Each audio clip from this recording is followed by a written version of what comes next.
Welcome back, Flyers Nitty Gritty fans, to Getting Gritty with It with your host, Yariv, Wolok, my partner in crime, as always, Vasili, Gianarakos. Vasili, what's going on, brother? Good to have you back, and congratulations on your marriage and all of that. Now back to hockey, but how you doing? How was your wedding? How's life? I'm doing awesome. Obviously, if you all don't know, I did get married this past weekend, so um officially hitched now. Even though Yeah. I mean me and my now wife, we were living together for like 4 or 5 years, so really nothing's changing for us. It's funny because everybody's asking me like, "Oh my God, it's official now! Like everything's gonna change." And I'm like, "Really? Nothing's changing at all." But other than the actual like official title, but just to get everybody together, like my family to celebrate. And friends to celebrate and have a good time. That's the main thing, right? To be together with the people that mean a lot to you, the people that matter in your life. So just to have them there for that type of occasion for us was really cool. So I'm excited that we got to have such a amazing day like that. Everything went according to plan, which is awesome. And now kind of back into the regular routine. I'm excited to talk some hockey. A lot of stuff's actually happened for the Flyers the last 2 weeks, so we're gonna have a good show and a lot of rumors too to go through. Yeah, we got good topics. You're coming off a good time, so yeah, it was like a little slower too when you were out, and now that you're back, like things have ramped up, especially today, and we have recent news to talk about, obviously. So it's going to be good. All right, let me get through the usual beginning, and then we'll get to the topics. Just want to remind everybody, please like and subscribe. Hit the notification bell to get notified on when we release these episodes because we do them a little bit randomly. Obviously, we had to work around Vasili's schedule this time. We'll see how things continue in the summer. So make sure to hit the notification bell and please like the video if you do like our content. It's a huge way to support our content. And also for the audio version, go to Spotify and iTunes. Give us a follow and a rating if you can. We are available on all other uh, audio, sites as well. But those are the main two that we focus on the most. And also, shout out to our sponsors, Jim Steaks at 4th and South. Make sure to go get yourself a cheesesteak from Jim's. They have one of the best, if not the best, cheesesteak in Philadelphia. Make sure to go to 4th and South and get yourself a cheesesteak from Jim's. They are excellent. Also, Summit Public Adjusters, 215-752-0560. Go to them for your insurance adjustment need. They will help facilitate the process between you and your insurance company and make sure you get the best claim possible. And they will help deal with all of the headaches that come with dealing with insurance companies. Again, Summit Public Adjusters, 215-752-0560. And also want to give a brief shout out to our partner, SportsSpider.com. Guys, if you're tired of searching multiple websites for sports news, SportsSpider.com has you covered. They collect the latest articles, videos, and podcasts from around the web and organize them by your favorite teams. If you want to stay as up to date on our Philadelphia Flyers or the NHL in general, make sure to check out SportsSpider.com. The link is in the description of the video and the audio versions of this show. Again, SportsSpider.com. Check them out. All right, let's get into the big news. We'll start off with news. We'll get into the new hirings, the new re-signings, the a little bit of roster talk. We'll talk about a little bit about the draft combine. It's not over, so we're not going to go into it in depth at all. But we'll talk about one piece of information that came out that does potentially impact the Flyers. We'll talk about the recent rumors of Robertson, Rossi, and Hague. Then we're going to talk about in the second half, we'll talk about the overall NHL Stanley Cup playoffs and game one, and then a little bit of prospect updates at the end on some of the guys that are inside of the Flyers organization currently. All right, let's get into it. So the Flyers made a huge announcement, at least locally to us. We didn't know any of the coaching staff that Taka was going to bring over. There were a bunch of rumors of guys, and it ended up being none of those guys, though there does seem to be another hiring around the corner, and we'll explain that in a little bit. The first hiring was Yaroslav, and I really hope I'm saying his last name correctly, Svedjovsky, a Czech former first-round pick of the Washington Capitals. He has been with the Vancouver Canucks organization for nearly 20 years in several different capacities. Assistant coach in the minor league. He's been a skills coach, head of development. Recently, he was the offensive coach under Rick Tocchet for Vancouver. The other is Jay Varady. We'll go after him in a little bit.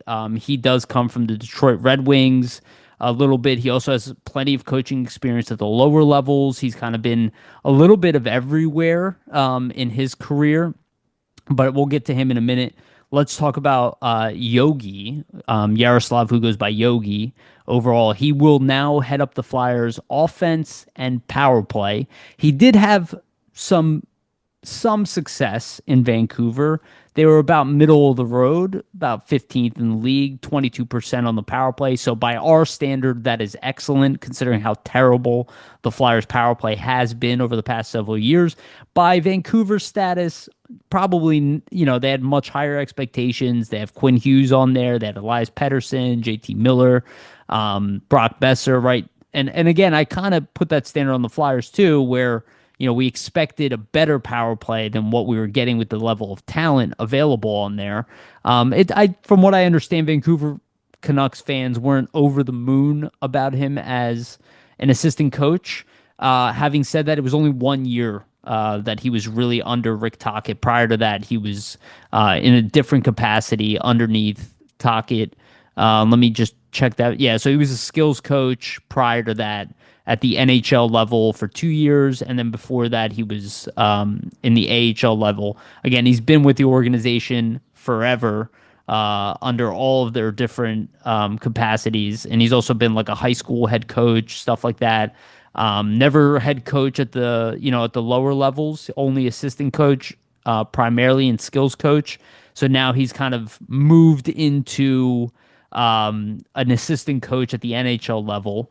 But again, former player, had very impressive numbers at the WHL level. I think he had like 58 goals in 70 games. Yeah, 58 goals, 43 assists, 70 games at the WHL in the 95-96 season for Tri-City Americans.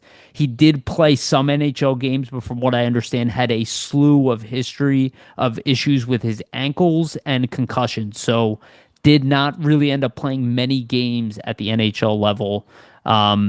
So it kind of shortened his career, and then he kind of went into coaching from there. And now he's not that old. He's 48 years old, so he's like, I guess, younger side of coaching.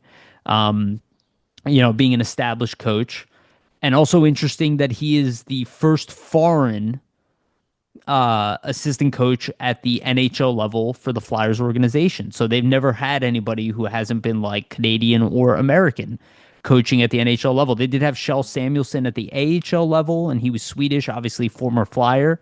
But this is the first guy. All right, I gave a whole background on him. Vasili, I'll let you react to that, and then I'll give my thoughts. Yeah, I don't mind the hire at all of Svechkovsky to run the power play. Like obviously before running the power play for Vancouver, he was a skills coach for a few seasons. When he did take the power play over, they were at a 22.5% efficiency rating, so that's 15th in the league. So you're right in the middle of the pack.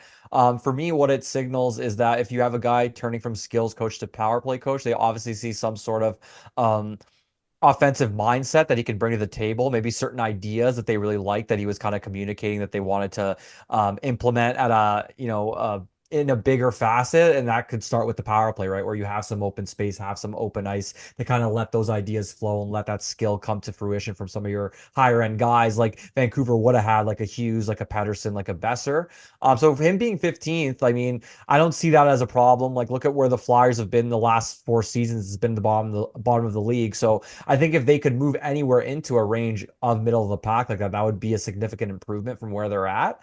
I think it's good too that obviously that there is a relationship between him and Tocchet, right? They've worked together before. They understand how each other work. Not to say that you can't hire somebody that you've never worked with in the past, but typically we don't see NHL head coaches do that. Usually they have assistants they like to bring around with them for certain reasons. So it's I mean evident to me that he's handling himself in a manner that Tocchet thinks could be beneficial to this Flyers team in terms of like Yeah. some of the methodologies you might want to put into place. So I'm interested to see where it goes, but I think for Yogi and for Svechkovsky in general, like I think we can't judge before we see what's happening on the ice, right? Like people want to say, oh, well, the Vancouver fans are so happy to get rid of him. I mean, they would have been happy to get rid of anybody probably, right? Like we can't look at online sentiment versus actual data, actual on ice results. So I think we have to wait and see. But from what I'm looking at and from what we've heard about Svikovsky so far, there's not really any red flags that we can point out.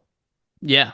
Yeah. I agree with that. And for It's not those, like we've seen him like, oh, look, he ran like, power plays 10 years ago that were the bottom five in the league. Like you looked at I mean, Rocky like Thompson, but Rocky. Yeah. yeah, right. You looked at Rocky Thompson before he got hired with the Flyers with San Jose, albeit San Jose's not a good team, but all the power plays he ran under San Jose were bottom five in the league. So you could have tangibly looked at that data. Yeah, tangibly looked at that data and said, hey, he's not running a successful power play. Why hire this guy? Why give him a chance? Whereas this is like he had 1 year, top 15.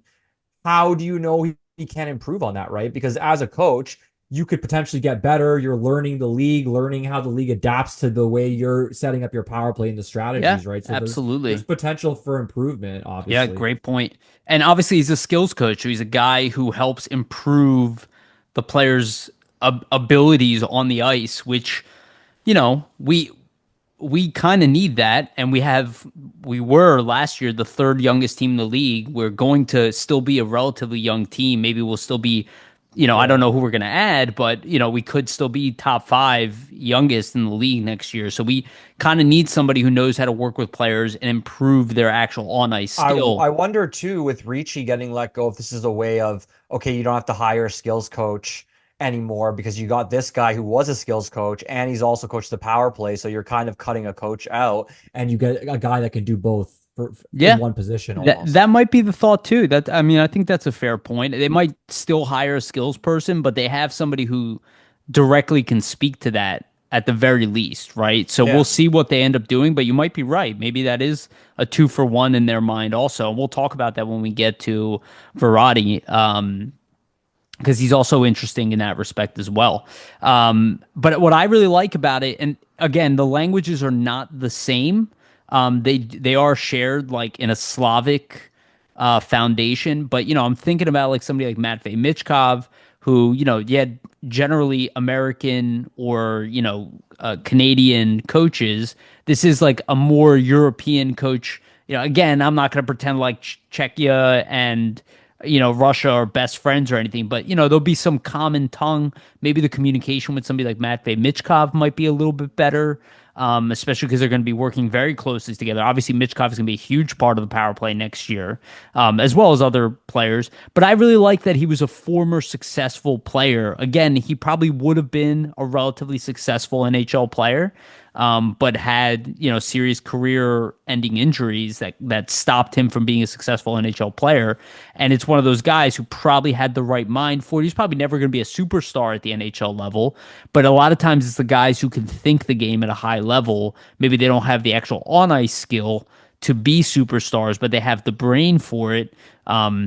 Maybe he can really translate that with our offense. And I look at the success in Vancouver, and I don't look at that lineup as being like, oh, they should be top five in the league in power play. I look at it as like a lot of times if you're top five, you have to have like clear cut the best players in the league, or you have a great power play coach. At the very minimum, I see him as like, okay, he's like average to above average, where before this, we had below average power play Yeah.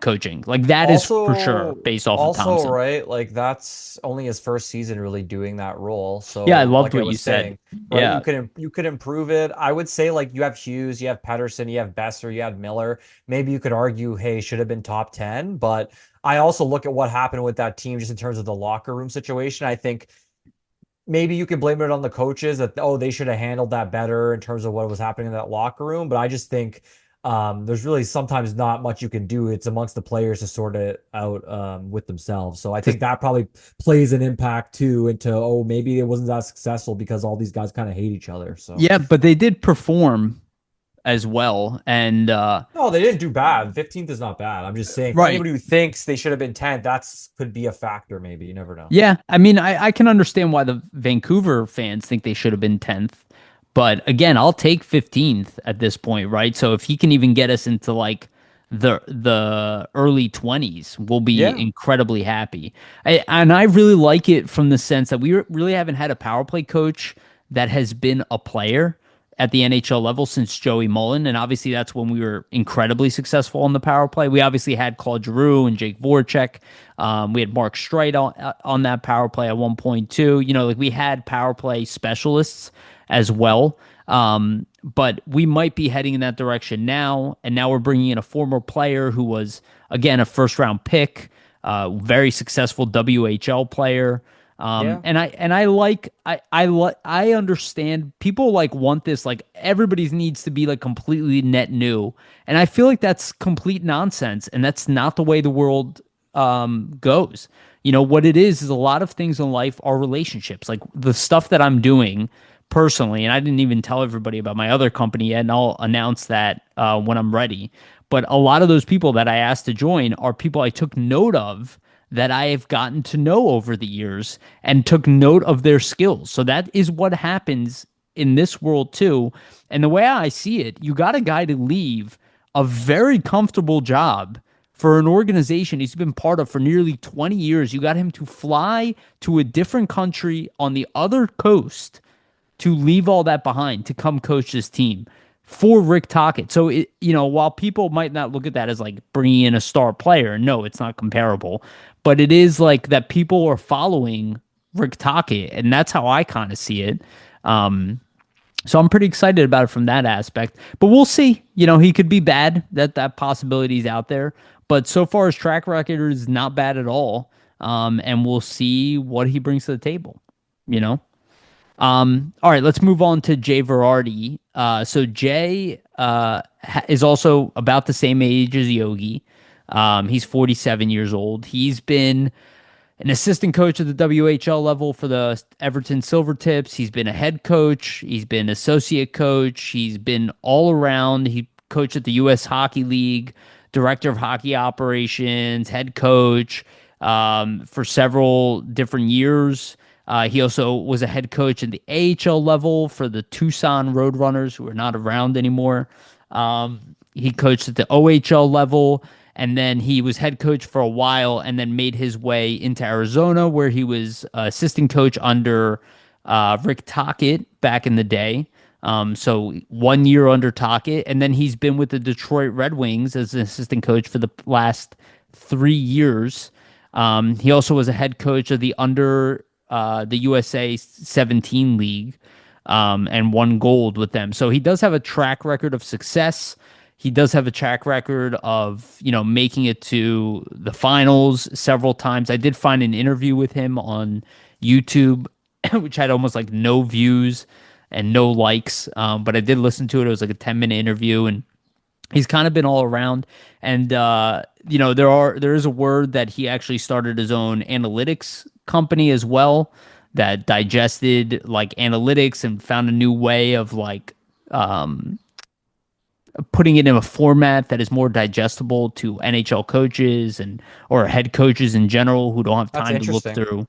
Yeah, so the fact that he kind of comes in here now, initially when he was hired, I thought maybe he was going to be the penalty killing coach. He does have history doing that, but it seems he's here more on a utility basis where he's going to be touching probably all levels of it.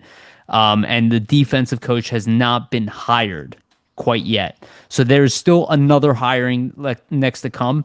But again, I look at this as another, like, this is a non-former Flyer guy, but with a slew of success, been all around everywhere, generally relatively young for a head coach, right? 47 years old. He's not a head coach in the NHL, so he's right at that mature level, but like in his prime of coaching, same like Yogi.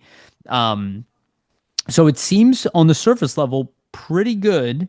Um, and again, I like the type of role he's coming in too, where it's more of a utility role. This is not like a net new thing that other organizations don't do, but it does seem like he's going to be pretty heavily tied in to the analytics department. He'll probably be translating a lot of that information that comes in from analytics towards the coaching staff, and adapting it towards the team's needs and what the coaching staff believes they need to do with that data. Because I always talk about analytics. It's not that it doesn't have value, it's that it's misused considerably by the public. And I don't care if people disagree with me. I see writers all the time. I'm like, you are misusing this data. That is not what this stuff is good for. Primarily, it is a retrospective tool. It's an addition, right? It's you test your eye test with the data.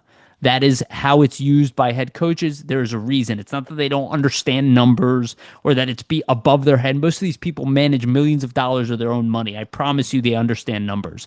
It's that a lot of it is just an excess of data. So what he's going to do is he's going to rifle through it and find the data that's most relevant to their team, their roster, and the players he's working with every day. And I really like that. I like that role. And obviously still to come on the defensive coach. But so far, generally, I think we're okay with these hires. I don't think any fit on the surface level is like bad. It's also not names that we know very well, which again kind of creates like a question mark from what our expectations are. But generally, I think it seems good. And I remember in the past the Flyers brought in multiple head coaches and it didn't work out, on the ice, right? So it's like maybe guys who have been assistants primarily at the NHL level are better to continue being assistants. Where like somebody who still wants to be an NHL coach, maybe that doesn't jive as well with the overall vision of where the team is right now. But another guy who left in a solid organization for several years, obviously has bounced around, but has come over here to coach the Flyers, which again, another one of those things where Tocchet is reaching out to people. And, I would imagine these guys are high on his list and he got them to come over. Yeah, I think it's smart to just in terms of the Varady hire. Like, if you look at you hired Svechkovsky, who really has only been an actual power play coach for one season, albeit being in the Vancouver organization for multiple years. This is a hire that's a lot more tenured in the sense that look at all the coaching experience that Varady has had over the years. So maybe he can kind of be a sounding board for a newer coach like a Svechkovsky, perhaps, right? I also think too, for Variety, right? It's going to be more of like a generalist role, like you said. Obviously, very analytically sound, so he's going to bring that, skill set to the forefront. You have to remember, right? The Flyers, even though they had previously under the other coaching staff, right? They had obviously Rocky Thompson, Brad Shaw, but you also had Daryl Williams that was kind of the eye in the sky. So this is Right. almost kind of like a replacement for Daryl Yeah, Williams in a sense. I exactly. think Varady's a lot more analytical than Williams likely was, just based on like what we're hearing about him. And just the roles he's played in the past, but he's probably going to be a guy that can help out the coaching staff, right? Like help in certain areas where maybe some of these other guys aren't, don't have as many strengths, essentially. So it'll be interesting to see, what he brings to the table. I think too, if you look at it, right, the fact that he also coached the penalty kill is a benefit because we don't know yet who's getting brought in on the penalty kill side. So he might be able to add a lot of insight there as well. It might almost be like a combined effort, maybe, even though like he's not necessarily designated to that role for penalty kill only, depending on who they bring in as the PK coach. Let's say it's somebody else who, they might have a lot of defensive insight, might have been a former player, but might not have coached as many years. That's why it might be useful to have a guy like him who's been a veteran coach that's ran a bench for so many years because he might be able to help with those intricacies because it can be totally different. Like you said, right? Like you can know the game, you can have played it, but coaching is completely different. You might not necessarily need to have played or really been a guy that's had that experience on the ice per se to be a good coach. So Right. that's where the veteran coaching aspect comes into play.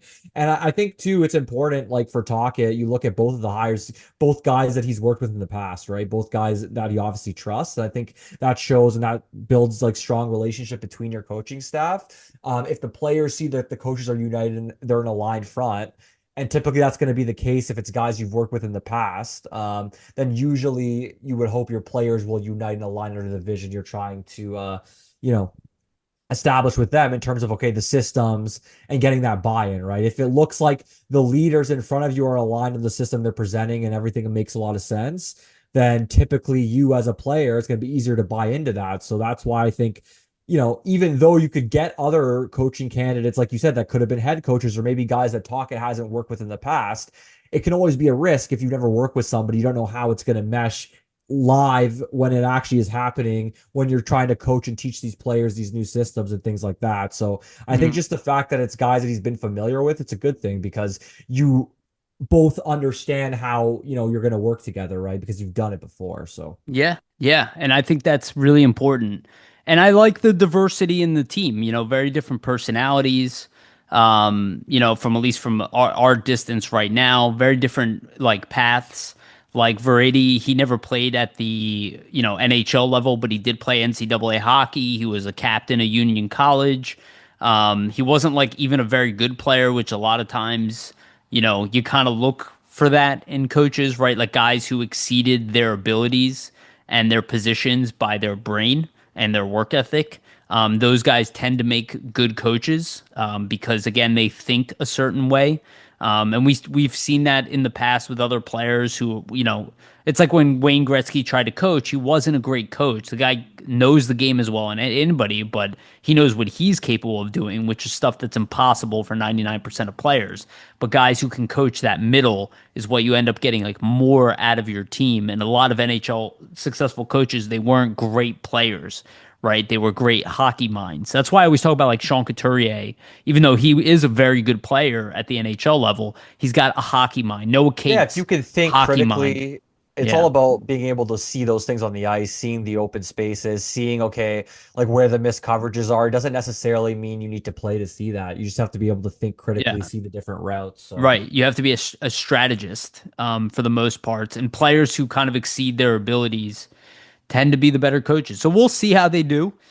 Time will tell. I mean, yeah, again, interested to see how they round it out with a defensive coach. I think that'll yes. put like a stamp on this, coaching staff as a whole in terms of what they're trying to Yeah. do. Because right now, like I like what they've done, but I think at least for me to kind of give a stamp of approval on the coaching staff and really be on board with like the other assistants, I think the PK coach has to be somebody that not necessarily like an established name, but at least somebody that you can look at a track record and say, hey, they have actually at the NHL level had some experience running a PK before. Like you don't want to be bringing somebody in that's never done it, obviously. Yeah, and they're probably going through that interview process, I assume. It's tough because he's got whoever gets hired has big shoes to fill. That's why we all With like look at Shaw, yeah. Lude. Yeah, it's like that's why we all looked at like Luke Richardson as being like, okay, former Flyer, head coach, very good NHL Yeah. defenseman.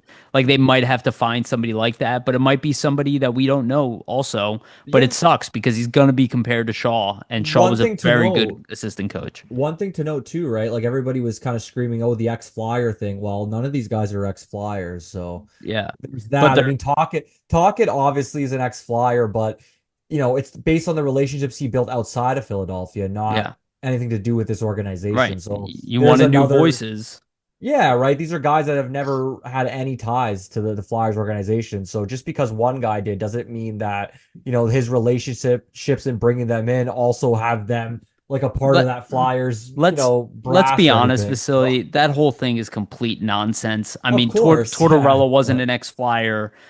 Rocky Thompson wasn't an ex-Flyer. Brad Shaw wasn't an oh ex-Flyer. yeah. These are But all there's like a segment, Fletcher wasn't. of course, there's a segment of the fan base though that if they would have hired, an ex-Flyer would have been the end of the world. So And that's there's kind of why also I a just wanted to segment, point it out. but But there's also yeah. a segment of the fan base that looks for ex-Flyers to get jobs here. Yeah, So it's like you win if you don't, you win if you do. My whole thing is just are they competent? Are they good at the job? And if they're exactly. not, replace them. Like that's my whole attitude. And, Yeah, the look at fact the that track they, record. Look at the yeah, track record, right? Like, what have they done in like prior roles that makes them suitable to be in this role and to try to move this team forward? I think that's the yeah. best way to look at it. Yeah, So, and Tocchet is building his identity and is consistent with what he was saying. I'm looking for guys who are not Rick Tocchet. He's like, I don't want a different room of Rick voices. Tocchet's, right? Which is, pretty typical. Like, I'm not going to make it seem like this is something that other coaches don't do, but it is consistent, like you said, with what he was saying. So we'll see. Again, the defensive coach really matters here. It would be amazing if Brad Shaw was still here, and then you look at those names and you're like, all right, we feel comfortable. Let's good to go. But unfortunately, that's not the situation we have, right? So hopefully Yeah. they find a great defensive coach and somebody who can meet Shaw's standard or maybe even be better potentially. That's really what we're looking for. What I'm really excited about, and I was thinking a lot about this, even yesterday, and then like the news hit today. It's like I'm really excited to see what another coach has to say about Yeah. this team, because like I really liked John Tortorella, but one thing I didn't like is like him calling players out publicly. Like I understand it sometimes, I get the bluntness, but when it becomes a pattern and then you're like constantly like by the end, right? When I always say this, when you were He was complaining complaining about about the roster essentially. publicly, that is near the end for you. So like, and it was, and I can see it from a GM standpoint too, being like, dude, like you keep that shit between us. We will Yeah. talk about what you need to improve. You do not take that public. You do not throw your players under the bus. At Well, the you're same time, firstly Tortorella you're would defend them to undervaluing the them. death, right? But yes, yeah, I'm sorry I cut you off, but yes, that's exactly it. Go ahead. You're undervaluing your players. Also, I mean, like you're building a mistrust with them. Like if you're going to be calling them out in public, like I'm sure I feel Tortorella was one of those guys like he would call them out first to their face and then just do it, obviously in the Yeah, media. So like they knew it was probably going to happen, but you still build a distrust doing that. No player wants to be called out in the media in front of right. everybody. They'd rather have it be a closed door conversation. And yeah, just to end off like on the Sure. Yogi and Jay Varady hiring, Talkit, this was his quote on the new assistant, so it kind of Yeah. goes in tune with what we were just saying. He said, "I'm excited to bring Yogi and Jay on board with me. I know both of them very well. They each provide a different skill set and more importantly, a different voice, both of which I believe is crucial in not only building a coaching staff, but an entire team and how we grow together." Yeah. So it kind of reiterates what we were saying, right? He wants different guys, different, viewpoints at essentially the same thing they're trying to attack here. Yeah, I'm already fired up. But I assume we probably will get the defensive coach hire maybe in a week or two. Something like that. They're probably pretty close on that if they've already announced these two. And it means they're hard at work already. And we know the draft is not even that far away at this point. It's 3 weeks away, give or take a day or two. Yeah, a few weeks. Yeah, 3 weeks plus 2 days. So it's going to sneak up. So they need to get this other coach hired. They have some players they need to re-sign. And then they have, then they have the big draft and then free agency. So it's going to be pretty busy over the next 4 to 8 weeks, something It's like gonna be that. fun though. A lot of fun hockey talk and conversations. Yeah. So And then it'll be the dead zone where we will speculate and do a lot of roster speculation talk, which I'm looking forward to also. Because at least we know, that's kind of the thing with the draft where I'm at right now. I'm like, I've like dug in all these players and I'm like, I just want to know. I don't even want to yeah. dig into the entire thing. I want to dig into the guys that are part of our organization. Like that's what I like to do. All right, let's get into another piece of news. So this was obviously, you know what? I'll do the number three on our list first, Vasili, because he came Sure. first, and I have him in the wrong order here. But Tyson Forester has officially re-signed with the Philadelphia Flyers. Obviously happened several days ago, but a 2-year deal at 3.75 million. There is that will end during him being an RFA. Again, we kind of went through roster discussions on here. If you watch those episodes where I kind of guessed, Vasily and I were guessing what they would make. This is about what we guessed for Forrester. I think I had him at 3.5 million for I three think I had years. 3.5 or something as Yeah, well. so Yeah. so 2 years, 3.5 million or 3.75 million, very appropriate number for the level of success he had. I'm still maybe I'm higher than him than other people, but I am very high on Tyson Forrester. I think he has potential to be a star, like a top line player. I'm not saying like a superstar that like a franchise player, but a guy, like a Mark Stone level type of player. The production in the early part of his career is pretty similar. His defensive game is very, very strong. This is the type of player, people keep talking about we need a power forward on the wing. We have one in Tyson Forrester. I'm not saying we don't need another one. We definitely are undersized as a team overall, in my opinion. But I do think Forrester meets several needs of this team and is the exact type of player you want on a playoff caliber and Stanley Cup fighting team. And I think Tyson Forrester is going to be a big part of the future. I think he most likely will have even more success moving forward and will probably get a large contract afterwards. So it could bite us in that sense. But I like what Danny Briere is doing. He's kind of, while they have you in RFA, he bridges you. And then when you have kind of your last big contract before you reach UFA status, then they lock you up. That's what they did with Owen Tippett. People could not like the Owen Tippett contract, but again, Tippett was older. He came in, broke out, and got a long-term contract. Now Tyson Forester is going to be probably about 25, when he goes for that next big contract. And then, we'll probably get him locked up for, I assume 7 to 8 years, something like that, assuming it all goes well with him. And it'll probably be a substantial contract because I do see him as a surefire top six forward, and potential to be a surefire top line player who could potentially put up 40 goals in a year, 70 to 80 points while also playing against the best players on the opposition on a nightly basis. So he is like the closest thing I have at the NHL level outside of Michkov to being untouchable at this team. He's not untouchable, like I would never trade him, but he's one of the last people in this organization I would look to trade. And I think the Flyers treat him the same way. Yeah, there's a lot of potential with Forrester in his game, right? Even getting drafted out of Barrie, everybody knew he has that big shot, ability to score, and we're seeing that come out really. Like you look at his first 3 seasons essentially here, right? Like obviously in 8 games in that first little stint, a cup of coffee gets 3 goals, but two full seasons in the NHL to hit the 20 goal plateau and even improve upon that in the second season this past year, right? In his sophomore year with 25 goals. It's something that can't be understated, right? Still a very young player, only 23 years old. So for you to have essentially 45 goals in your first 2 seasons, that's really, really good progression. And you have to look at too who he played with in a lot of these last 2 years. Like it always wasn't the best offensive players in the Flyers. Like he obviously did have some of those stints with Couturier and Konecny in his first season, a couple times you saw him play with Michkov maybe this past season, but realistically, it was always that Cates Brink Forster line. So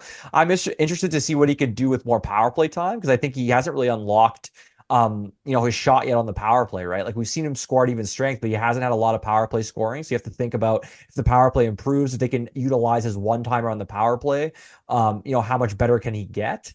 And I think if you look at the deal they signed him for, 2 years, 3.75 million for a guy that can score you 25 goals, like that's pretty much a bargain, right? Like look at, 25 goal scorers around the league. Most of them are not making 3.7 million. A lot of them are making probably more. Mhm. Obviously, it has to do with the fact that he's an RFA and this is a bridge deal. This is what happened, right? Like if they want to extend him a lot longer into UFA years, you would have had this become like a $7 million contract. I think the Flyers don't want to do that yet.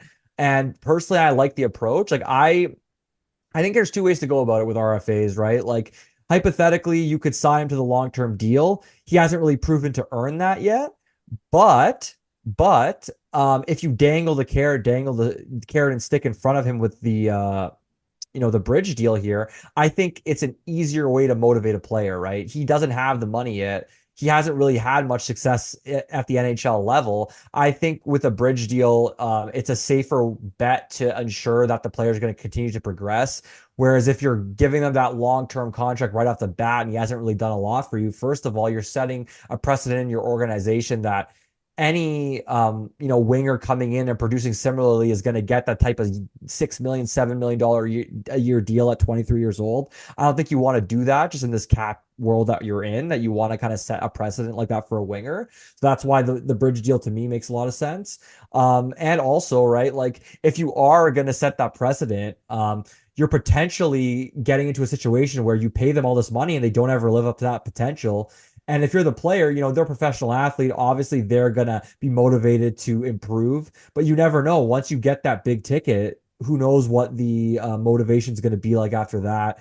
At the end of the day, you're already getting paid $7 million at a very young age, right? So you've essentially reached a really big goal in terms of like salary, in terms of your career. So that's why I think for younger guys like this, the bridge deal is the way to go because even if he does end up being like a 40 goal, let's say 60, 70 point guy, I would rather know it for sure and pay him the money than pay him preemptively and he never Right. gets there, right? Love that. Yeah. Yeah. And GMs typically run on certainty.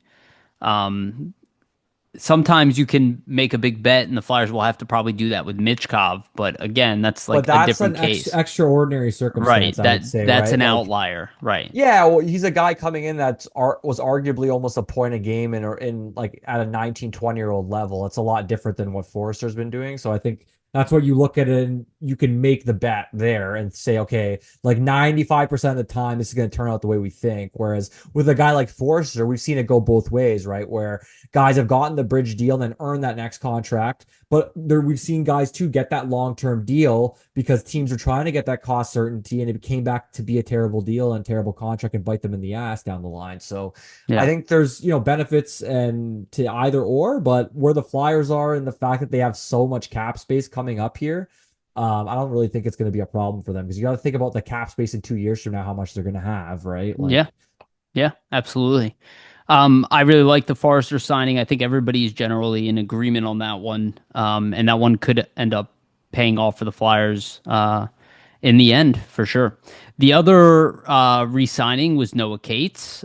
He earned a 4-year deal at 4 million per year. Again, pretty similar. He's a little bit higher than what I anticipated. I think I had him at like 3.5, maybe it was more, and I had him for 5 to 6 years, which I imagine is probably what the Flyers wanted term wise. But Noah Cates, did a good job. He didn't get a no movement clause, which I think is also really nice. I mean, I understand it from the players aspect, but from a management aspect, like no movement clauses suck. Because then you're just hampered. But he's not the player that I expect to kind of not live up to this contract. In fact, I'd argue he has more to grow in the offensive department. Like I look at his production last year, he's still like generally right under 40 points. I 37 think, points, right? yeah, I think he can get to that 50-point mark, and I think he is a perfect third line center. Definitely a guy who you will need in a playoff run. Very savvy at both ends of the ice, exceptional defensively. Um, he's just like ideal third line center from here on out. I love Noah Cates. I'm high on him. I have zero interest in trading him, at least from my point of view. And I look at his productivity, and he really went through like a sophomore slump in the second year. The first year, he had a very good rookie season with 38 points in 38 points in 82 games. Similar Then production to this season, yeah. Right. Then a down year, 69 points. Then he started slow this year and then rallied back to pretty much his first year in 37 points in 78 games.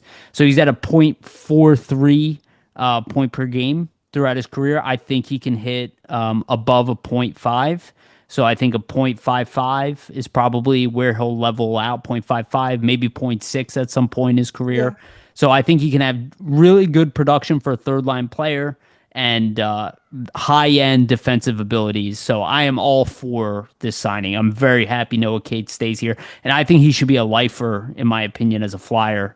Even more than somebody I saw like Scott Lawton, where like I loved Scott Lawton's personality, I liked his NHL game, but I love Noah Cates' NHL game. So as long as he continues to play the way he's playing, he's the type of player where I'm like, you're not trading this guy because for one, yeah, maybe you can get a first round pick for him, but as long as you're in a playoff run, and hopefully the Flyers will be throughout his tenure here, I would assume so. That he is like ideal guy to have in the third line. And the best part is you can swing him over to the wing if you need to also.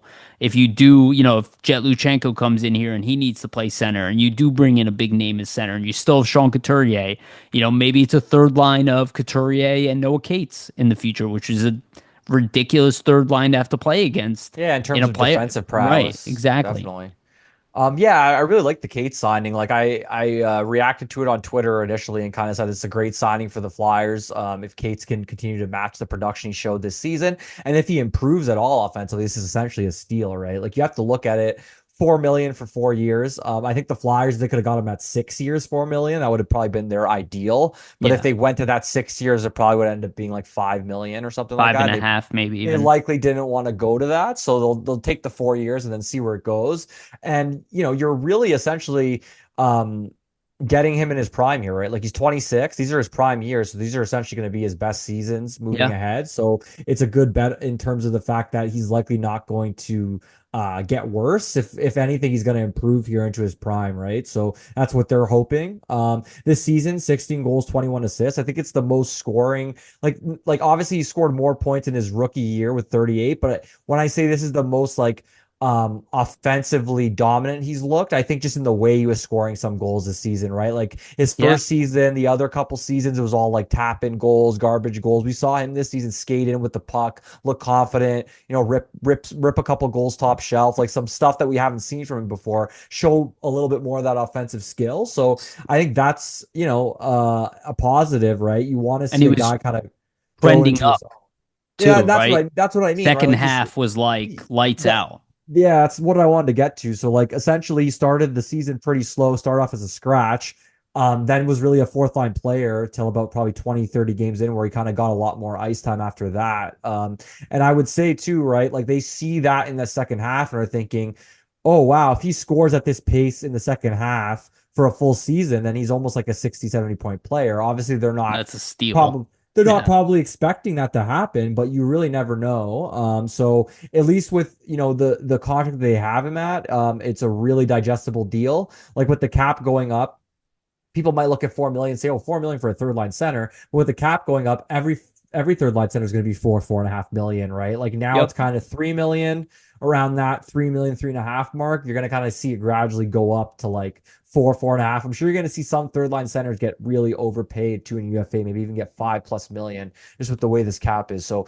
if you look 3, 4 years down the line when this deal's ending, this is going to look like a real steal. Especially when the Flyers are probably going to be looking to add more UFAs, maybe add more players through trade. Having a deal like this that's probably going to be super cap friendly for a guy that's actually contributing a lot to your lineup could be beneficial for them when they're really trying to contend here. So Yeah. if he progresses at all offensively, I think it's going to be a real steal. But yeah, his defensive prowess for me is also like one of the big keys of this. Such a good defensive player, has improved on faceoffs tremendously too. But also a guy that's really strong in his stick. Like typically when he's going into board battles, 9 to 10 of the board battles, he's winning them. And that's an invaluable thing. Like look at the playoffs, look how crucial it is to win your board battles and finish your checks. And also just the shutdown ability, right? Like, everybody was kind of comparing Tate's, oh, he's kind of like a Lawton in the sense, like, I mean, Lawton never shut down Connor McDavid, right? Like he went up against McDavid Lawton was last year never against as good defensively as that's Case is. that's what I Yeah. mean, right? Like he has the ability to shut down elite high end guys. You know how valuable that could be in a playoff series if you could put your third line up against the first line and not have to worry about the matchup defensively. Like not a lot of teams have the ability to be doing that. So I think it's a great deal. Obviously, you have to hope he can continue the offensive prowess, but even if he tails off a bit offensively, let's say he tails off, goes from 16 goals to 12 and only gets 30 points or something. I think the defensive prowess more than makes up for whatever he can do offensively as well, just in terms of like on ice, and what that does for you, right? Because being able to free up those pucks on the boards and being able to, be aware in your own zone defensively, that can help you out in a lot of different situations. So Yeah. And you look at like a guy like Garrett Hathaway who makes like 2.5 million, close to it, a year, and he's a fourth line player, a very good fourth line player in the NHL. So like Vasili's saying, the salary cap is changing, the tiers are moving up. And again, Noah Cates didn't play a third line role for the Flyers this year. He played arguably a top line role majority definitely the second half of the year, right? With him and Couturier kind of bouncing in one and two. So, you look at it, it's a very fair contract for a guy who potentially could end up being the second line center on this team for a couple of years. yeah, So it's a safe bet. All right. The other thing is, Cam York. We haven't heard anything about him. Did see some. I'll give credit to Chris Mayer. I saw him tweet this out that there's a large difference between York and the Flyers staff as far as contract. That actually kind of makes sense to me, considering York probably wants like his payday. The problem is he didn't have an amazing season last year. If he had at least an equal season to the one he had prior, He probably would have had a better argument to get a long-term deal and maybe somewhere around 5.5, $6 million a year. Right now, he's probably coming in more around 4 million, considering his production and where he stood with the team. It does concern me a little bit that we're really not hearing much. That doesn't mean, Still um, a lot of time though, yeah, right? Like a lot right, of RFAs have not been signed. When right. do your qualifying offers have to be in by the end of June, I believe, something like Yeah, that. but my whole thing is like again, if I'm looking at this systematically and I want to improve the Flyers defense, I have a guy who's an RFA who has value in a trade, Could who be trade bait. again, the Flyers want to add size on the back end. We'll get to that when we talk about the rumors as well. And this is why I brought up the Bowen Byram thing. I'm like, I look at situations with players who want to leave town and try to taking advantage of that. And I'm like, okay, can I bring in a guy with more size, with a better offensive game than York, who can play a comparable defensive game and upgrade York in some sense and catch a team in a position they don't want to be in? Because we can re-sign Cam York. He doesn't necessarily want to leave town, but this could be an opportunity for the Flyers to leverage his contract situation into a trade. Now, I Maybe don't know sign if and that's going trade to too. happen. You never know. Yeah, those are pretty rare, but could be as well, for sure. Um, I'm thinking Buffalo and Byram specifically. Like if you're going to trade York for Byram, I'm assuming maybe it's easier if Buffalo gets him back with a guaranteed deal that's already signed, right? Versus yeah. having to go through The that whole process with the him. question yeah, the question is like what is Byram gonna want in return? So you're kind Yeah. of trading one negotiation for the other. So we'll see. I'm more in the camp that the Flyers will re-sign him, but he is one of the players I would explore, but I would not be looking to trade him for a forward necessarily. Not that I'm like 100% against it, but you really don't want to gut the defense because it's going to be a problem. We're stronger at forward than we are on the back end in the numbers game. We have more options, especially in the top four department. So, and like the top versus the top six department when you look at the Yeah. the areas. So for me, it's like, can I upgrade York for another younger defenseman and catch a team in a position where they have to move a guy? And they'll take York, who will be a smaller cap hit, who's maybe more willing to stay there. And maybe not even Buffalo is that team, but that's something I think the Flyers are exploring that with York. But I do think overall he probably will get signed, and I don't think he'll get a long-term deal. I wouldn't be shocked if he gets a 1 year deal and it's like a prove it year, where they're kind of like, all right, well, do better and we'll give like it's not a problem of giving the guy his money. It's a problem of the guarantee. If we're going to sign a guy for a long term, we want to make sure that he is that player we were hoping he was going to be. Just like the Tyson Forester thing, right? And York is like Tyson Forester's age, right? He's about that age as well. He's a year older. So he's at that same age group where it's like, all right, dude, like this is kind of you're leading up to your 26-year-old season, 27-year-old season. So if we're going to give you a long-term deal, you better be that player we hope you are at 26 years old. They don't want to sign a 6 year Yeah. deal with a defenseman they're not sure is a top pairing guy. They want to make sure that he's at least a number three on their team, right? So as of right now, he is a number two, but we're not a great team. So it's like, I don't know. It's just like it's a balance with him, but I do suspect they will probably sign him at the end. Yeah, I think with York, like if you look at it from his perspective, he's probably going to say, "Hey, I had 4 goals, 13 assists, 17 points in 64 games. If I would have played the full 82 games and not got hurt, I would have matched my 30 points I put up the last season." That's probably what he and his agent would tell you. Which, I mean, if you look at it, he's close in that regard. But I think defensively is where the issue was. Like he was Right. not as strong defensively as he was the prior season. Like there's lot more gas when he was playing on that top pair. I wouldn't be surprised if he gets a 1 year deal. Like I think that would make sense, just where this negotiation is going, essentially. Yeah. I think the key to see if he's getting traded or not. Hey, if the Flyers trade for a defenseman before they sign him, he's probably getting traded. I think that's the way I look at it, Yeah. because you already have a lot of defensemen on this roster. So if you're actively bringing in another defenseman before you sign York, then where are you going to fit him, right? Unless you're trading some other defenseman maybe in that deal for the defenseman you're bringing in. I'm not sure. But yeah, like I think for York, like he needs to get to that point where he establishes himself, at least for the Flyers, to give him a long-term deal as a top pairing defenseman. I don't think they want to commit that type of deal to him because he has yet to show, at least for multiple seasons, that he can effectively be that top pairing guy, right? We saw last year with Sanheim, he did look like a top pairing number two type of guy. This season, not so much, right? Whereas he's likely looking to be paid like one.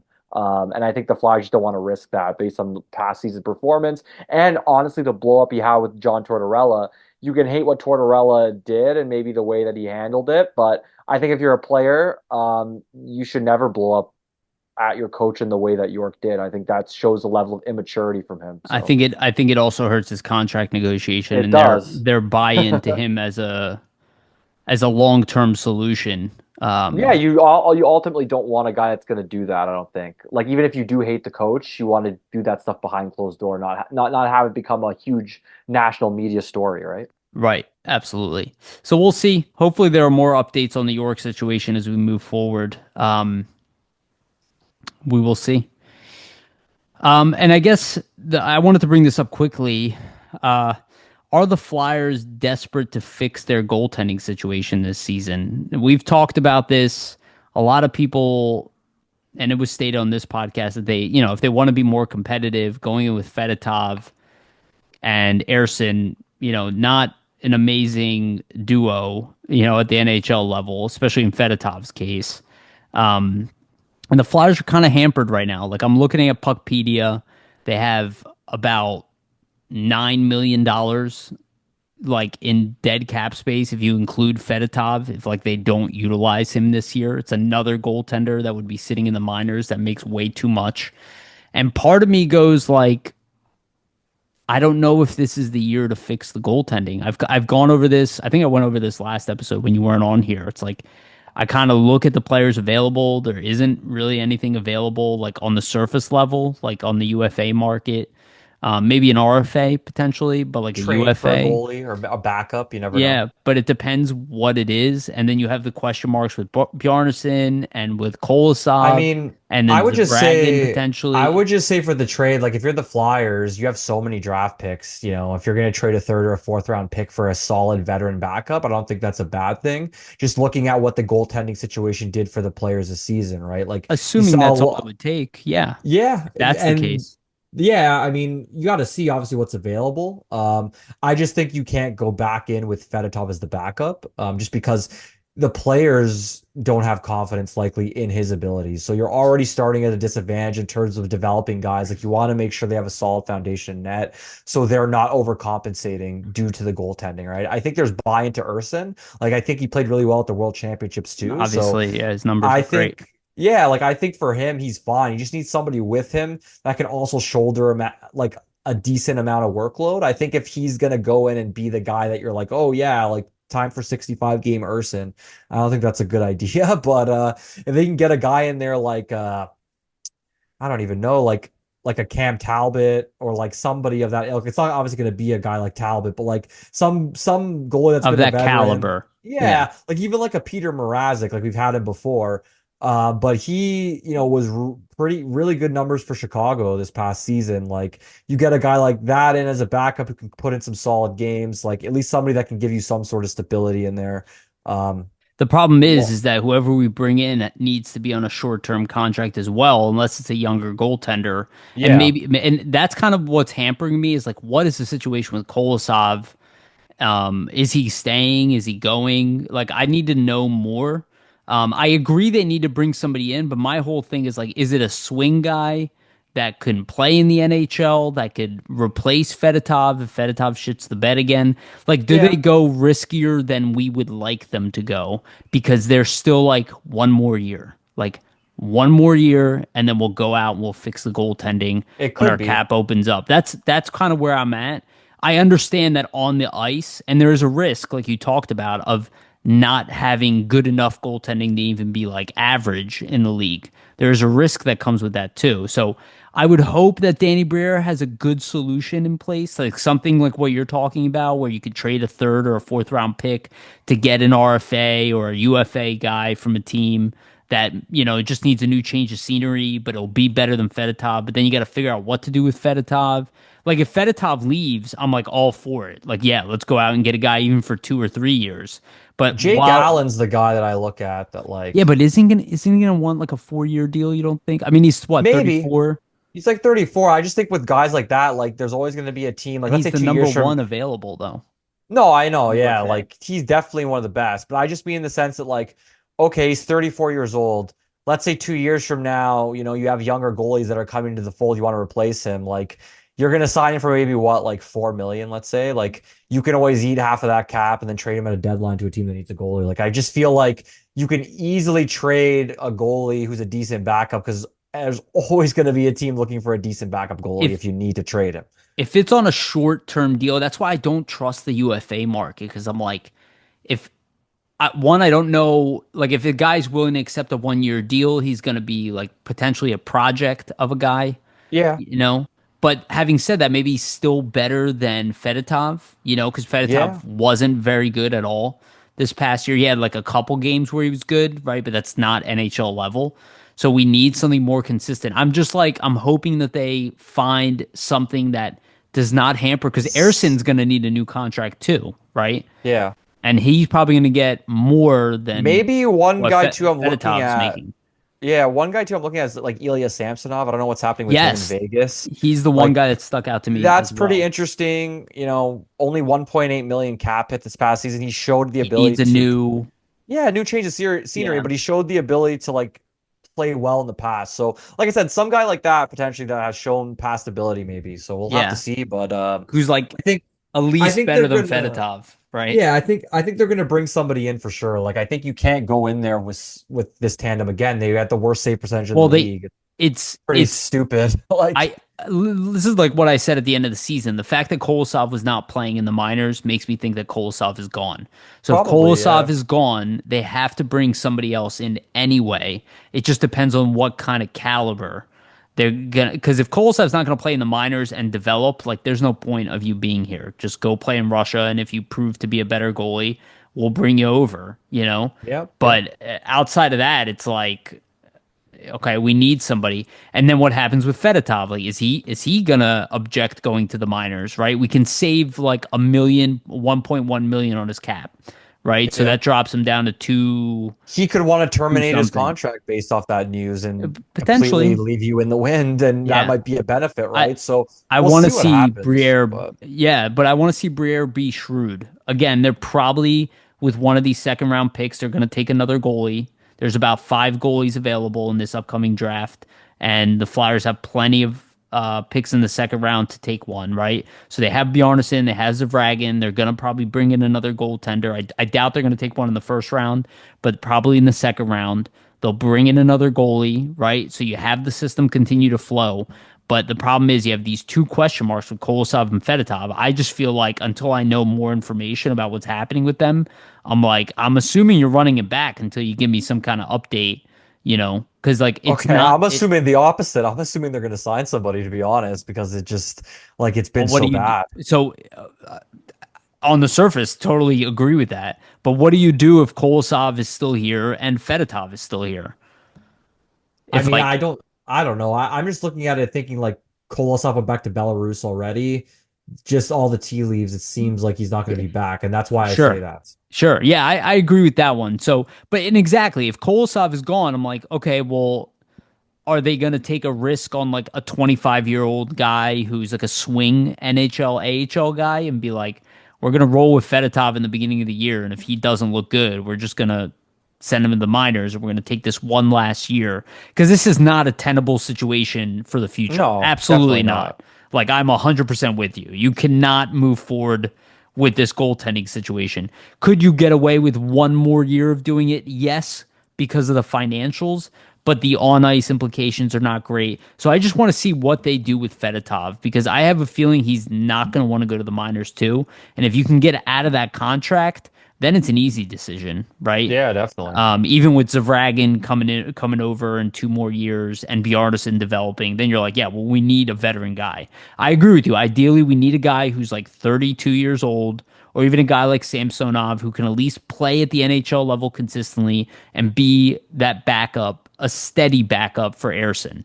And maybe could even revitalize his career, like somebody like Samsonov. Like that's a guy where I'm like, I would take a bet on that guy. He might take a 1 year deal too, to be like, I need to go build my game. I want, and then he won't be here in the future, but fine.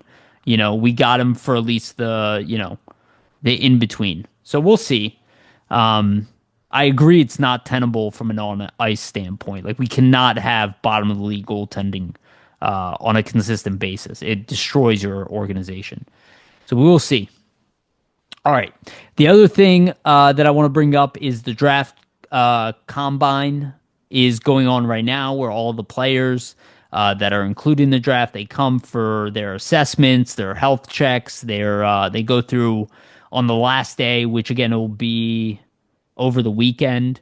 They will be going through, skills competitions essentially of like off ice, push ups, VO2 max, pull up contests, all this stuff like that.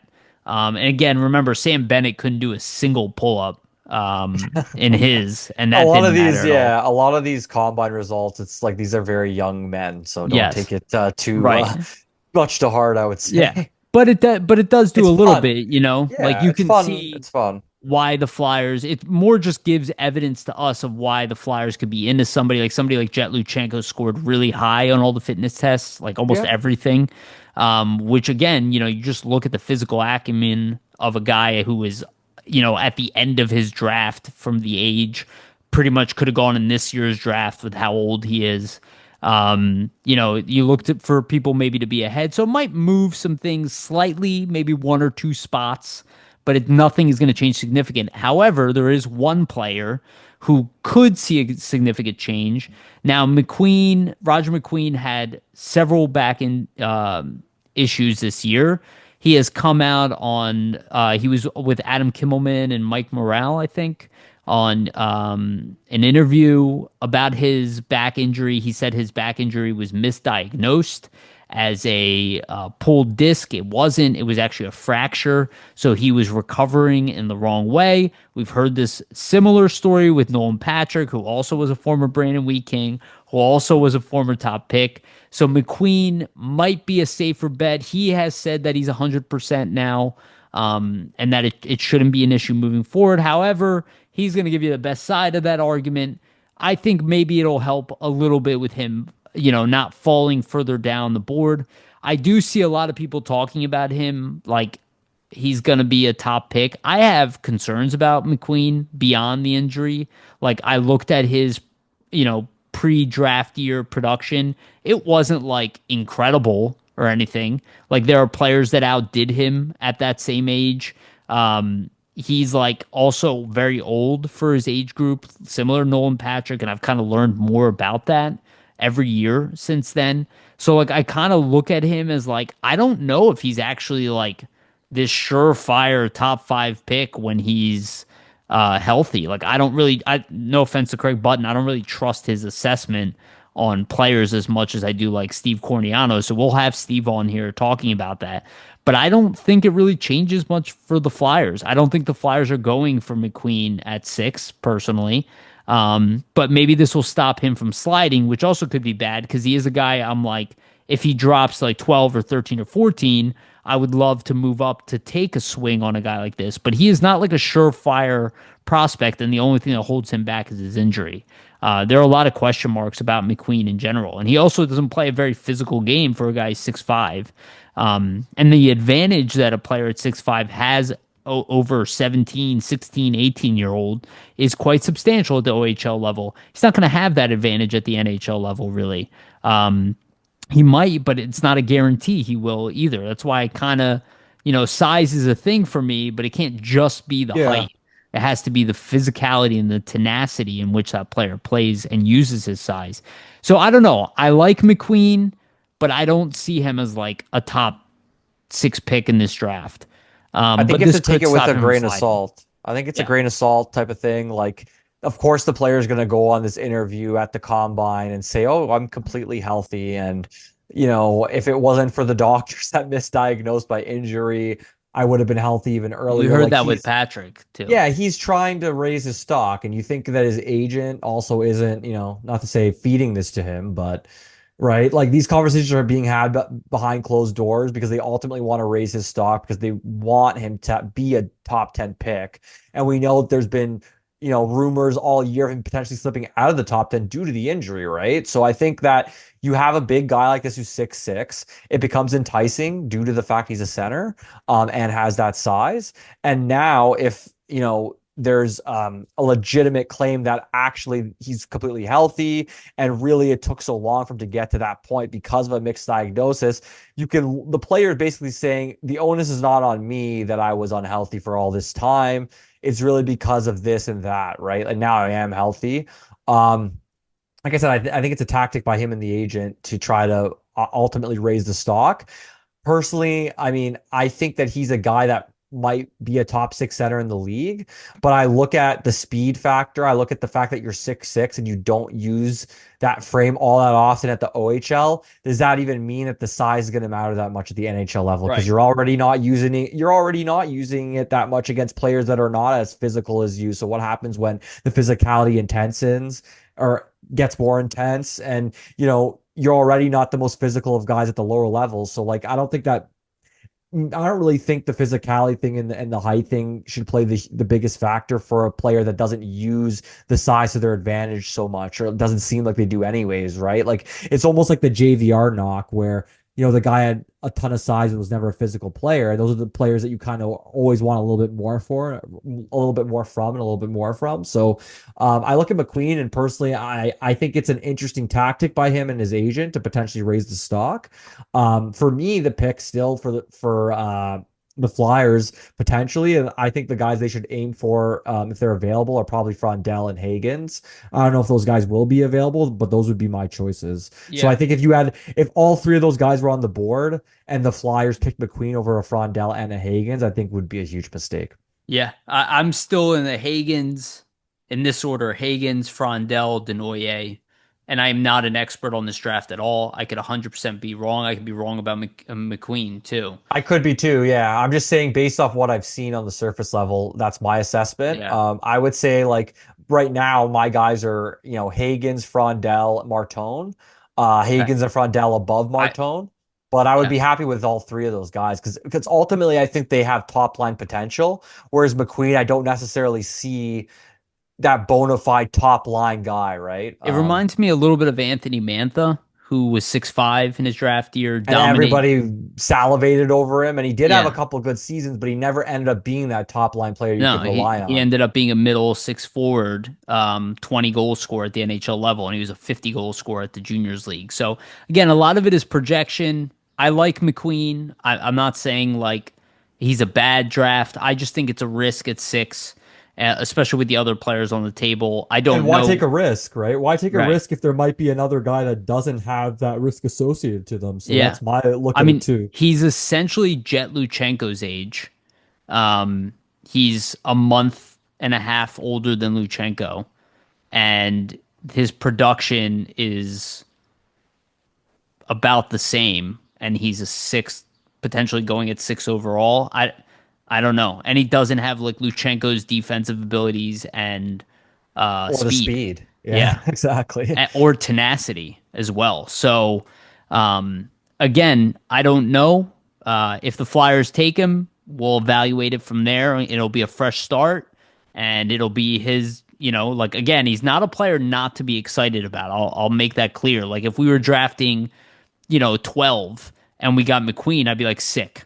You But know? that's the point, right? I just think where you're at, I think if you had him, I think you're reaching for him at 6 is what I mean, right? Like based on who else is going to be available, in my opinion. So Yeah, yeah. We will see, but it is big news for I guess the McQueen camp. We'll see about. We'll go through some of the results of the draft combine. It's not the biggest thing, but we're getting closer to the draft, so it's cool. And then again, a reminder: we're gonna have Steve on. I think I said June 18th It's either 17th or 18th, but pretty soon, and we're gearing up for that, and that's gonna be a great episode. It's gonna be a long one, and we're gonna go in depth, and the Flyers have a lot of picks, so it's gonna be a big episode. I have a lot of questions for Steve, a lot. Yeah, I Um, believe it's the 17th, so 17th. keep an eye Okay, out. even Yeah. better, even better. I'm glad it's earlier. I think that's a Tuesday, right? Yeah. Tuesday the 17th. Yeah. All right. Next topic, and this is a big one that's been making its round. Something unexpected, quite frankly, but Jason Robertson's name's been kind of sliding around the internet as a potential trade option for the Dallas Stars. Obviously, they brought in Mikko Rantanen, who is a similar player in some respect to Jason Robertson. You know, another big size winger who scores. High money winger. Yeah. Now, Rantanen's a little bit older, I think, Yeah, than Robertson. He's 26, I think, 27, I think so, something like that. But he's definitely 27. older than Yeah. Yeah, Robertson. Robertson is 25 years old. He turns 26 in July. I think Ranton's 28. Yeah. 28, right. So he's about 2.5 years older, I guess, 2 years older. And he has a $7.75 million contract. Obviously, we all like Jason Robertson. You have to be an idiot not to. He is a Elite top line. player. Yeah, he's a top line player in the league. He's broken 100 points once in his career, but he's good between 80 and 100 points on a season. He's a goal scorer. He's got good size. He's not, and 40 goal again, guy, this is typically. kind of the problem with a guy like McQueen too. It's like he's not the most physical guy at that size, but again, he has an elite skill set. He was good in the playoffs for Dallas as well when he was healthy. Came up with a couple big goals there against Edmonton as well. Obviously, a player I'd really like. Now, Dallas doesn't have to trade him, so the question is like, what do they want from him? And are the Flyers willing to give up what it would actually take? Because I don't think like a late first, No. is going to get this guy. I think you'd have to give Well, something substantial. We're not trading the 6th overall pick, and we're not trading Tyson Forester. Maybe a guy like Cam York, can be thrown in a package. Maybe that's an opportunity. But again, then you're weaker on D. I don't know. What are your thoughts?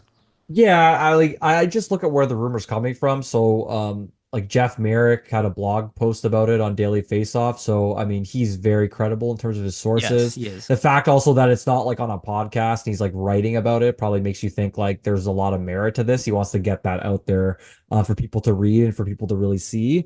So that's one thing to note. I'm looking at it from Dallas's perspective, right? They're cash strapped. They're cap strapped too. Right. So you look at that, they're probably looking to get back picks, high end prospects, both like in elite aspects, right? So like top five picks, guys that were picked in the top 10 in terms of, draft prospects. That's why I look at it and I say, like, if you're the Flyers, they're probably going to want 6th overall. I'd imagine that's what they're looking for. Either that or they're going to want Luchenko in the 22nd. Yeah, exactly. Something along those lines.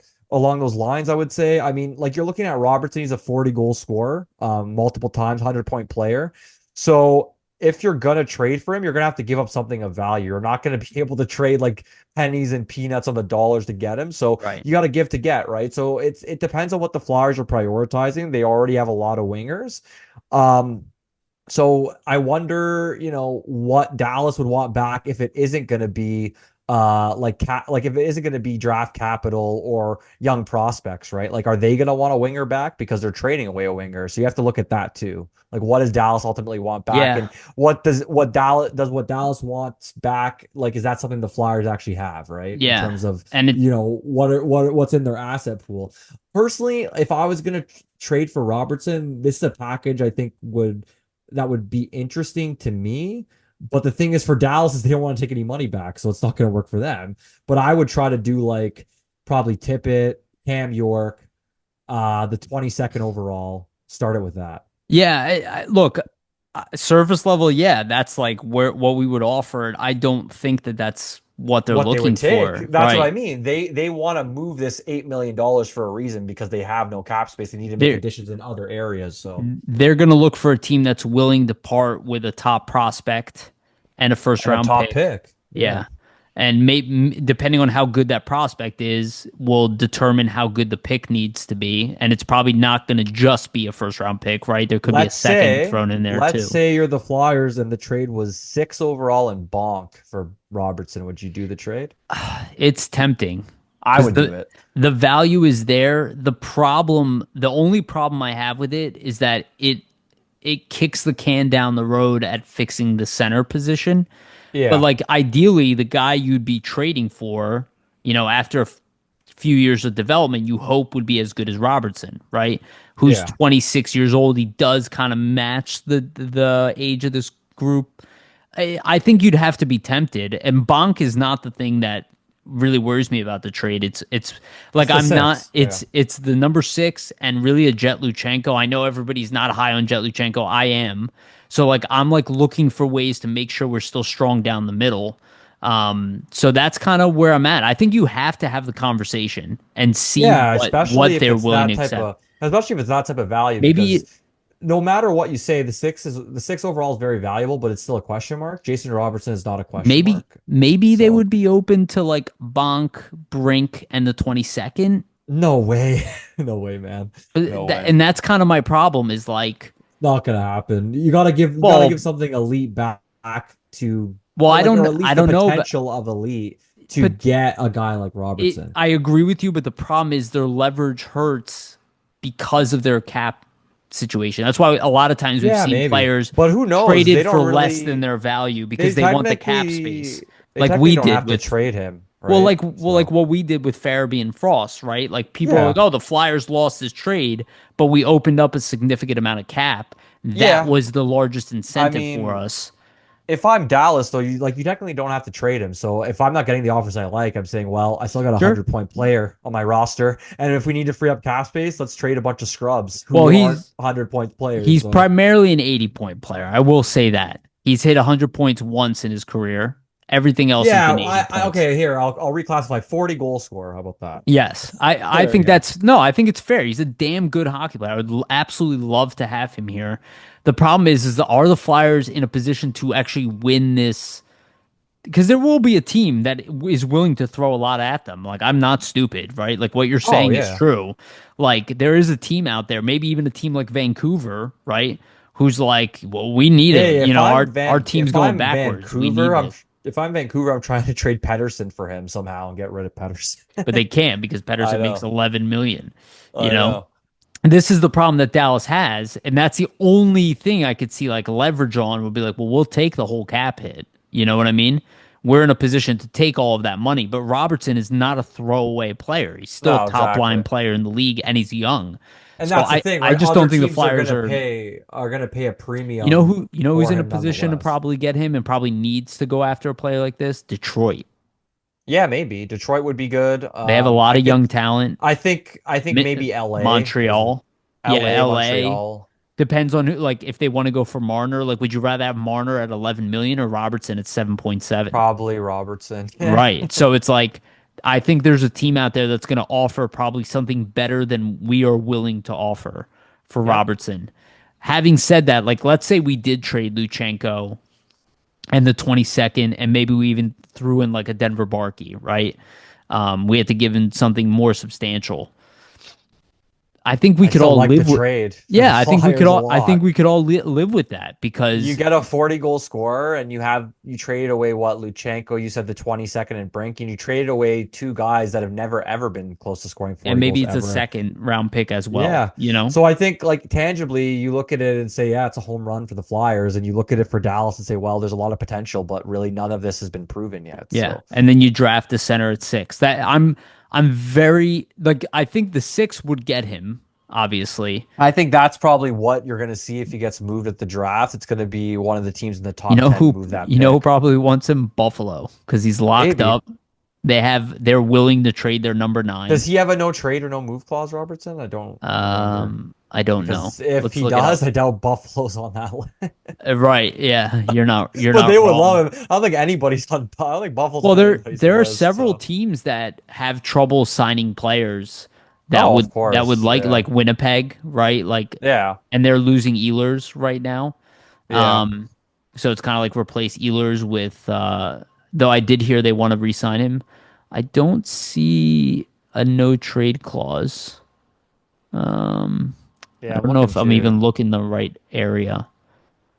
I don't see anything on the No, surface. I don't see any yeah, I don't Yeah. see any trade protection And on next Puck year is an Media. RFA, so something to keep in mind. So he's probably going to demand like 10 million next year, Yeah, 11 million even. So, you're bringing him in. Yeah, a team like Carolina, quite frankly, has the tools. Like they could trade the two first round picks back that would be to crazy. Dallas. That'd be But interesting to see it. I Yeah. don't think they'd want to give up on Stankoven, to I be honestly honest with you. think though with a lot of this, like I wouldn't be surprised if Robertson goes nowhere and they just find the cap in other ways. In other Like there's ways, other players they can trade on their roster. Like they can get rid they're of other losing guys. So Duchesne, they're losing Jamie yeah, Benn, right? So it's like I would that's keep Robertson if I were them. So maybe it's just something they're exploring, you know what I mean? it's As like what's an out there. option. Yeah, what's Because out there exactly. yeah, Robertson's an awesome player. So yeah, I mean we'd have to be very comfortable to move something significant to get him. Um 100%. Yeah, yeah, because he could end up going back to 100 points next year, for all I know. He I is could see it. capable Yeah, of doing that. He is that good of a player. So we will see with a good playoff performance record as well. So we will see. It'd be funny if he like ends up in Florida. everybody's ending up in Florida, right? It just goes to like where it just stays wherever the tax is exempt. Which, by the way, I do want to talk about that for a second. Anybody who thinks that that's not a thing, you are absolutely kidding yourself. I don't care what NHL player says it's not a thing. They're wrong. It's absolutely a thing. It's a thing in all of business, and the thing that makes it more of a thing in hockey is that there's a cap on spending. Sure, a place like New York typically has really high taxes.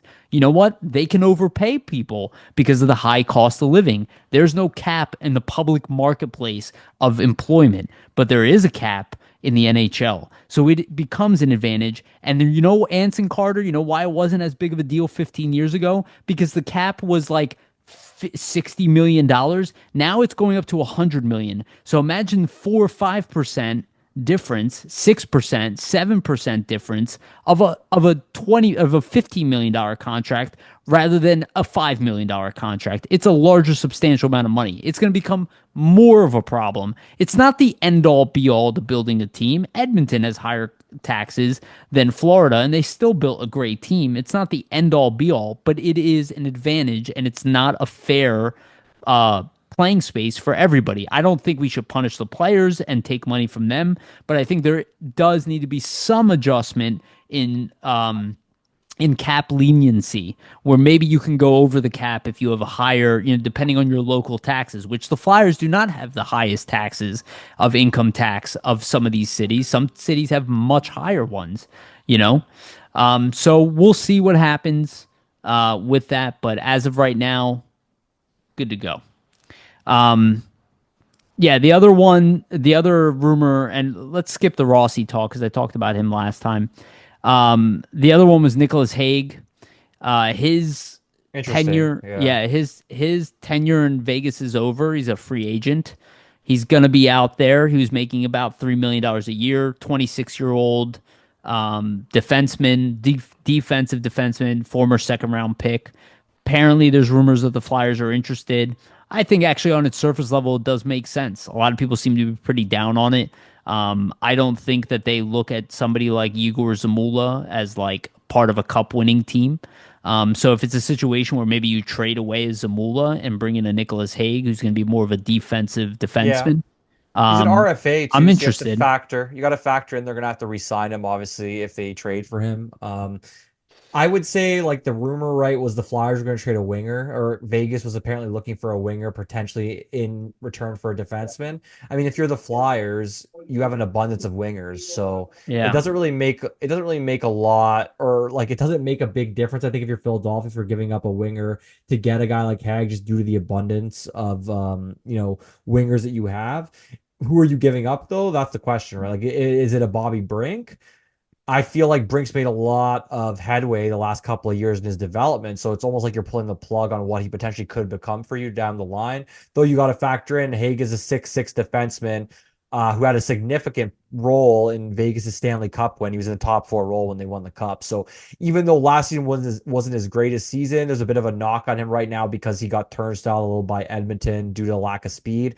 I mean, a lot of defensemen get turnstile by Edmonton, right? Like, look at the players they have on their team. So I wouldn't necessarily look at that and just say, oh no, he's like a complete pylon.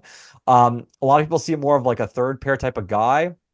I think if you're the Flyers, right, if you could get him in there, let's say you remove a Zamula or something like that, maybe even throw like a third, like let's say it's not a winger, it's like a Zamula and like a second round pick or something for Hague. I think that becomes pretty interesting. Or if you even if it's like a third or fourth round pick or something and a Zamula as like a throw in for them, just to have like a roster like spot for their defense back. I think that becomes interesting because ultimately you're trading a guy who's essentially doesn't have a lot of NHL experience in Zamula for a cup winner on the back end. That's invaluable in terms of the experience and invaluable for the young guys that are going to be around him developing as young defensemen coming up. I think that's also a factor you have to take in.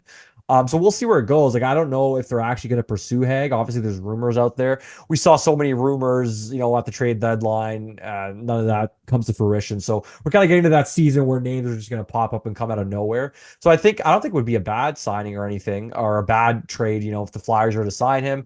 I'd be interested to see, or trade for him. I mean, I'd be interested to see if they do trade for him, what's the contract in terms of, That's the going forward, question. Yeah, right? yeah. All right, So, well, we'll see. For now, it's just a rumor, so we'll see. And there's still time until we even reach that point. Um, oh yeah, definitely. okay, just want to remind everybody, please like and subscribe, hit the notification bell for notifications, get notified when we release these episodes. And for the audio version, go to Spotify and iTunes, give us a rating and a follow as well. All right, let's talk about the playoffs real quick, and then I do want to do just quick updates on the prospects, but that'll go real fast, and then we'll end the episode here because we are running long. I didn't even realize. Okay, so the NHL Stanley Cup playoffs have started. Edmonton took the first game in a 4-3 overtime win, a game where they were up 1-0, down 3-1. Connor McDavid obviously sets up the tying goal in the third period with, I think it was about 6 minutes left. Absolutely awesome game, physical, crazy, up and down in Edmonton. Again, I think this series is going seven, just like the last one Draisaitl, what a between winner, right? what? Draisaitl with just a heartbreaker with like 35 Yeah, seconds left in overtime too. So just that an was, yeah. awesome first game. Really. I, I I would say like just to start off like a playoff series like that for the Stanley Cup final, you typically I mean I'm probably wrong. There's probably has been game ones that have gone to overtime recently, but I'm just thinking like the past 4 or 5 finals, like I can't remember a game one starting out going to overtime really. I have to look at that and see, but that's like the ultimate way to start it to get people invested in the series, right? You could tell it's going to be a close series. You could also tell these teams do not like each other based off what happened last season in Yeah. the Stanley Cup Finals. I think it's going to go 6 or 7 games. I'd like Edmonton as a Canadian to win it. I said before the series that Florida is going to win. I'm going to stick with that prediction, even though they're down 1-0. But I mean, I've been wrong all playoffs on Edmonton. I've been saying every round they're going to lose. So if they lose again here, I don't think I'm going to be too surprised on that. But for me, like I said beforehand, when we talked about it, like the reason why I picked Florida over Edmonton is just the goaltending. Like I think ultimately Skinner will fail Edmonton, and Bobrovsky has proven, that he's can win a cup, but also has just proven in the past he can steal games for you. I just don't know if Skinner can steal games for you. He did in the last round with a couple shutouts and things like that. I just think with the pressure and the Stanley Cup final lights on him, can he do it right again in the following round? So we'll see, but I think it's a great way to start, the first game for the finals. For Florida, right? Like Bennett just is a guy for them that continues to score goals. Like Yeah. no matter what they say, 50 points in the regular season, what he has 11 goals in the playoffs, like he's gonna get 10 million in the offseason. It's gonna be crazy. From a playoff team, He I think. will, but Yeah. imagine if you're like, I don't know, if you're LA that can never get over the hump, is that worth it for you to get Bennett potentially? I If don't. I'm them, I'd go after Bennett instead of Marner. Like you're looking at one guy who's proven in the playoffs to one guy who chokes every single season in the Yeah. playoffs. I just So think I think him and Ekblad are staying in Florida, and they're going to take I less mean, money to if stay there. if you're Florida, you gotta look at it this way. If you're anybody on that Florida team and you win back to back, when is the last time anybody's done a three-peat of the NHL? I can't even remember. So wouldn't you want to be the dynasty that does that essentially? Right.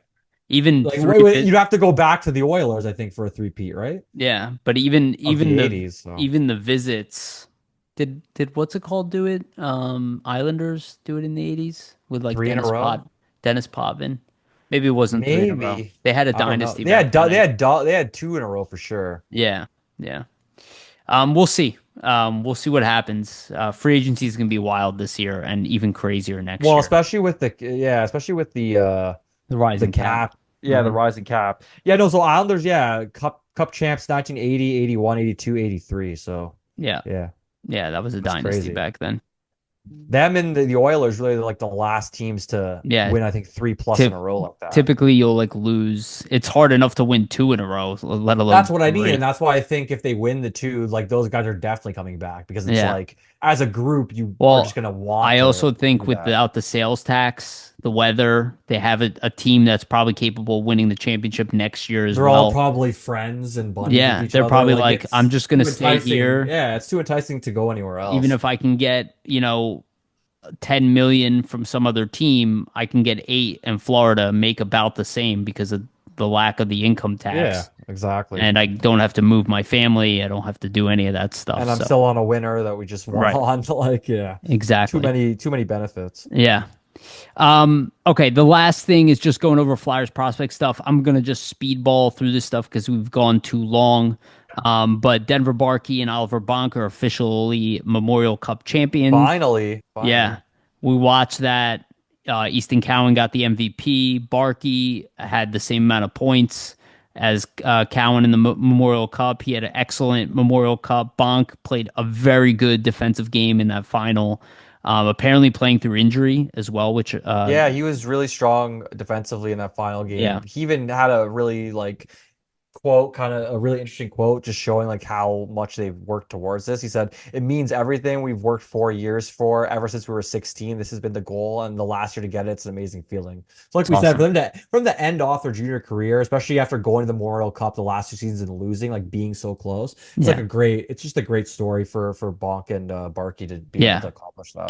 Cannot wait to see them at camp. So freaking excited. I'm still so high on Barkey. I love that kid. Yeah, Um, Barkey looks like I just wouldn't be like a pit bull out there to me. I So like wouldn't be shocked if he made the Flyers and the Flyers are like, we need to trade Bobby Brink because Denver Barkey will fill that need.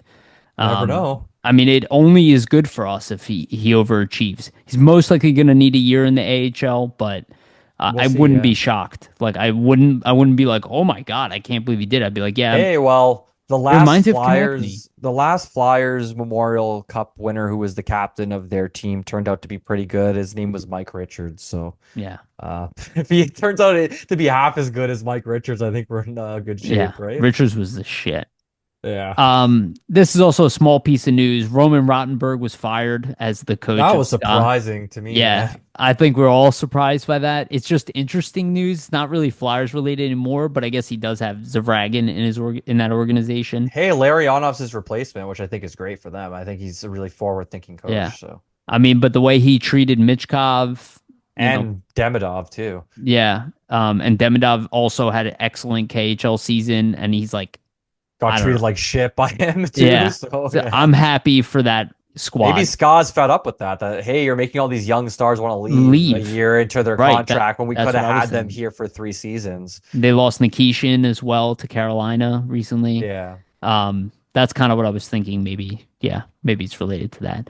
Another piece of small news: Alex Siernik did sign a 2-year deal, AHL deal, but apparently he's going to be playing with the Pelicans. They are run by Sammy Kapanen, It's in so Liga, right? The yeah, Finnish Liga, yeah. so he is going to be under somebody who is very tight with the Flyers organization still till this year. And we've heard Kapanen took Tuamala under his wing. So Yeah. maybe Siernik didn't want to be over in North America. I'm a little surprised by it just because he's good enough to play in the AHL. But it looks like he's going to retain that 2-year deal and is going to go play over. Maybe his thought is like, I'll come over when I'm ready to, make an NHL push since he's most likely like AHL bound for a year or two. Um, So it does open up space. Maybe that's why Eklund got resigned. You know, I don't know. Could be, yeah. And then the last piece of news is Spencer Gill was traded in the queue. From Rimouski Oceanic to the Armada. I forget the city off the top of my head right now. But it was a huge trade. He is one of the best defensemen in that league, especially up and coming. He is somebody people shouldn't forget about. Yeah, it's Again, the Blainville Armada. Blainville, thank you. Yep. So he's going to be traded. So he's going to, we'll keep track of him, but he's a guy who probably will make his way over to the AHL. Similar path as Bonk.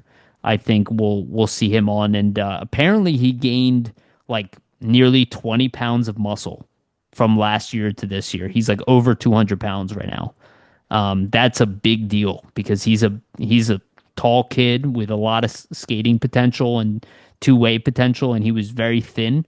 So I'm excited to see him at Dev Camp and see how he's developed as well. Yeah, it'll be interesting. I mean, he had just in terms of like the offensive prowess, right? He was a guy that stood out at least the past camps with the skating. Like the Yeah, rookie camp, he looked like a smooth skater out there. So yeah, for sure. Dude, after this draft, the Flyers will have one of the deepest prospect pools in the NHL. yeah, just considering all the picks they're going to make this upcoming Yeah, draft, plus what they already have, they're going to right. have to start some guys like that you're seeing that were in the system eventually are going to get filtered out here. There's just not going to be contract space and room for them. Yeah, So, they already gave up on three guys. Was it Matteo Mann, Carter Sutherland, and Brian Zanetti? which is Which pretty, expected. yeah, Yeah. we pretty much called those. Okay, that's it for us. We went pretty long, almost 2 hours today. So, It's all uh, good. Lots to talk about. So. yeah. Just want to remind everybody, please like and subscribe, hit the notification bell to get notified when we release these episodes. For the audio version, go to Spotify and iTunes, give us a rating and a follow. Again, this is the best way to support the show. If you have not done that so far, please do that. We truly appreciate it, and it helps us stay motivated. It's definitely what Vasili and I pay attention to the most. It's our subs, our likes, our reviews, and all that stuff. And keep the comments coming. Love it. Can't keep up with them anymore. But love you guys. You guys are the best. And also shout out to our sponsor, Jim Steaks at 4th and South. Make sure to go get yourself a cheesesteak from Jim's. They have one of the best, if not the best, cheesesteak in Philadelphia. Public Summit Adjusters, 215-752-0560. Go to them for your insurance adjustment needs. They will help facilitate the process between you and your insurance company and make sure you get the best deal possible. And also shout out to sportspider.com. They are our partners. Our stuff is pinned at the top, so everything we release gets pinned at the top. They are an aggregator of sports content from all over the internet, and they go down to specific to your favorite sport, to your favorite team, and they have a page for everything. So make sure to check out sportspider.com. The link is in the description for both the video and the audio versions of this podcast. Vasili, I didn't get to leave you one last thing. Anything you want to leave the audience with? Yeah, now that I'm like married and I don't have a bunch of stuff to do, I could probably like write some articles again. So Nice. watch for some pre-draft articles just on a couple guys I think the Flyers might be interested in just before the draft here. So thanks again everybody for listening too. Like we said, last few episodes the numbers are like killing it, and we noticed that, so we appreciate it. Yeah, it's awesome. Love you guys. All right, let's end on this. We'll be back next week for another show. Remember, we love you guys, and remember, always stay